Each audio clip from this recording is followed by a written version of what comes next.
প্রাক্তন মন্ত্রী ইন্দ্রনীল সেন এবং তার স্ত্রী সংস্থার নামে প্রতারণার অভিযোগ। ঠিক কি অভিযোগ উঠেছে প্রাক্তন মন্ত্রী এবং তার স্ত্রী সংস্থার নামে, আরো বিস্তারিত জানাবেন প্রতিনিধি হিন্দল দে আমাদের সঙ্গে রয়েছেন। হিন্দল, কি খবর পাচ্ছ? দেখো, প্রাক্তন মন্ত্রী ইন্দ্রনীল সেন এবং তার স্ত্রীর বিরুদ্ধে বউবাজার থানায় গতকাল জয়দীপ মুখোপাধ্যায় এবং তার স্ত্রী একটি অভিযোগ করেন যে দুর্গাপুজোকে সামনে রেখে ইন্দ্রনীল সেন তিনি প্রভাব খাটিয়ে তার স্ত্রীকে সামনে রেখে তাদের একটি সংস্থা, সেই সংস্থার মাধ্যমে মানুষজন যারা ঠাকুর দেখতে গিয়েছিলেন তাদের থেকে টিকিটের ব্যবস্থা করেছিলেন এবং প্রিভিউ শো নাম দিয়ে সেখান থেকে কিন্তু টাকা নেওয়া হয়।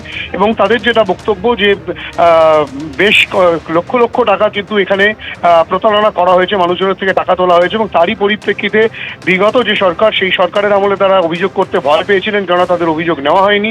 এবং সরকার পরিবর্তনের পর অবশেষে এই ঘটনার যাতে সঠিকভাবে তদন্ত হয় এবং কেন্দ্রীয় এজেন্সি যাতে তদন্ত করে, সেই দাবিও তারা জানাচ্ছেন। এবং তারই সেই মর্মেই কিন্তু তারা গতকাল বউবাজার থানায় অভিযোগ দায়ের করেন ইন্দ্রনীল সেনের বিরুদ্ধে।